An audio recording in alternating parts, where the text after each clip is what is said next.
And we're back with the next episode of Hero Comics Best and the Worst. This is the best and the worst of Halo 4. Alright, basically, I haven't played Halo 4, but I did see the whole story. Did see this main story played by Ghost Robo, I think. And, they will see some stuff, different things, different ways things worked in that game, thanks to people like Ghost Robo and other people like that who played through the game, and I watched it. That's basically, I can do best and the worst with that. Basically, the main gist of the game is, main issue. Start off with the worst first because it really is something that I hope that 343 will never do again, and that is our villain. Our villain. Don't get me wrong. I like the guy. I like the fact that there was a guy who was able to a focal point for the bad guyness.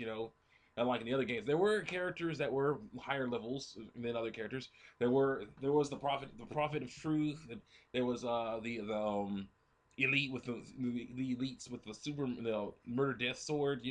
Toby, as Toby would call it, or the brutes with the gravity hammer and all them. Those guys would be way more powerful than the normal enemies, and you'd be like, oh shoot, get away. And the prophet of truth was the leader of all these guys, and he was killed, and stuff like that. But never has there been like a bad guy like this. Yeah.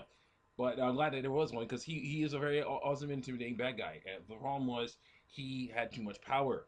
Okay, and the way I see he had too much power was that there was the scene that everyone saw where he force choked Master Chief. Okay, okay. Now Master Chief was helpless. Okay, and the guy let him live.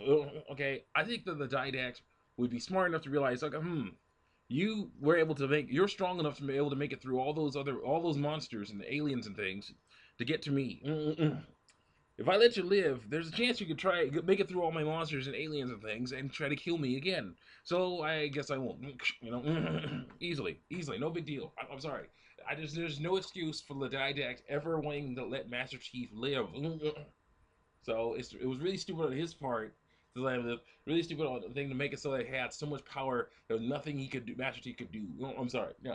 Now the issue is giving him an ability to turn normal enemies again, into his personal soldiers. That was fine. I had no problem with that. That's one reason why he'd be so dangerous. But having him be able to force choke Master Chief and have the ability to totally kill him easily and not doing so, this basically the worst thing about Halo 4 to me. Okay, because oh my goodness. Oh my goodness, I'm sorry. I would have rather he'd been like a war criminal, where basically it's like, oh no, get that guy, stop him, like, oh, then he makes the enemies start shooting at him, so he has to go for cover, and he can't get to him in time, and he escapes. Like, you have to stop him, jeez, that guy's crazy. So then they go after him, and it's like, okay, cat and mouse type game with this guy who can't force choke you, or at least not easily, messing around and doing stuff. If he could force choke you, then make it something that's like an in-game thing, not a cinematic thing, because that could kill that. I'm sorry, that could have killed Master Chief easily. You know, but if it's an in-game thing, then it's your own fault. And make it so it's like when he's throwing out the force powers, stuff moves in reaction to it. You either see it or stuff moves in reaction to it. And you're like, oh crap, get out the way, get out the way, get out the way, something like that. But, so then it's better than Silver the Hedgehog boss fight on Sonic 2006. Something like that. That to me, yeah, him having the force powers, force choke, Master Chief was just the worst thing ever. I'm sorry, they were able to easily kill him. So I'm sorry, and he didn't. So it was really stupid. Really stupid how that happened. That is the worst. Best would be the awesome story between Master Chief and Cortana. I really like that. They gave Master Chief a bit more personality, gave Cortana a bit more personality. Well, actually, yeah, more personality, and made things really awesome and fun, and awesome and deep and interesting. Because basically, Master Chief instead of being all cool, like, I don't need anybody but myself. I'm awesome. He's like, no. Dr. Halsey, she can fix this. He's like, Chief, he's like, oh no, we're not gonna be on this. So he's actually he actually care. You see this guy actually care about somebody. I want to save them, even though she is a computer, even though she is a computer program. And the thing is, what is happening to her is actually natural for a computer program of her type. She's AI. For those that don't know, Cortana is an AI. It was an AI. Is a computer. Is a hologram. That works. That is a computer that basically lasts for about 7 years before, literally, as she puts it, thinking herself to death. Okay, they go rampant. They call it. They go rampant. So basically, what happens is they can't focus anymore. So that's what was happening. There was an awesome scene in Halo 4 where she's basically just spouting off all kinds of information because she can't focus. And Master Chief says, "Hey, try to, hey, there's like, I need you to focus. Try to find this doctor person, So she's like, doctor, physician, so and such, doctor, what's her name? Female, the age, age is, says her age, height this, location, floor above us or something like that. It's like, oh, I did it. Oh, so it's like, yeah, I was like, oh my gosh, you see this girl just deteriorating, It was an amazing thing to have. It was amazing to see that. I really like that. That was to me, that's the best. The graphics were, of course, amazing. Amazing. And the new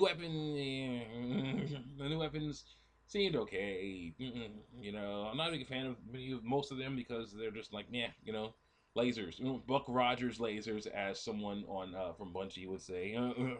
And how they wanted something other than Buck Rogers pew pew lasers. How that works, and that was really cool. No, I do like the fact that if you hit something just right, they will evaporate, they will turn to ash, and, into sparkly ash and fall disintegrate. That's fun. That's cool. I like that. I like that. I like that, and of course I like that grenade thing, like the weird grenade, Promethean grenade. That Promethean grenade that basically makes a field of death. That basically lands and it makes a field of death, and if you're caught in it, you disintegrate. That's I like that too. That's no big. So there's some good stuff that 343 has put in here. Some annoying stuff 343 put in here, but still, all in all, it's still a pretty awesome game, and I look forward to seeing what they do next whenever they do it. I really look forward to seeing it because we need some Halo. We need some Halo. You have Titanfall. Yeah, the Battlefield, Call of Duty, all these other guys. Well, we need some Halo, man. We need some Halo right now. So basically, to sum up, best thing about Halo is the relationship between the depth and the relationship between Master Chief and Cortana. Like I said, was wonderful. The worst would have to be the bad guy not existing but being overpowered and yet not killing Master Chief. That was kind of weird. It was very weird and made things really annoying for me. Really, really annoying for me. Also, melting cover. What the heck? You're a soldier. Master Chief's supposed to hide behind cover to stay alive. You can't. You're not supposed to be able to melt cover. No. What should happen is you should see the guy and be like, thank you. Basically, like, see him try to shoot at him, and then like he sends all his other guys after you, so you have to hide. Well, you have to get behind cover before you get shot and killed. And he's like, "Oh, we'll meet again, Master Chief. Goodbye, Master Chief. I hope we meet again." He runs off or something like that, and you're like, "Crap, we gotta get him." He was too tough. I had no problem with Master Chief getting, like he was in the game, tricked into letting this guy out. That's no big deal. Now it's his responsibility to get him back. So I'm like, okay, finish him off. That's one thing I would have liked as well. A more in-game killing of him, of the Didact. That would be nice. Well, see you on the next episode of Your Comics Best and Worst. Check out my YouTube at DeviantArt stuff, like how Salon 2006 ended on DeviantArt, and how and my Halo 3 stuff. I'll do a best and worst on that in a little bit. And my Star Wars Reptilian Time stuff, and my Star Wars Second Story stuff. I'm sorry, back on Star Wars Second Story. Read us the quest. So see you next time.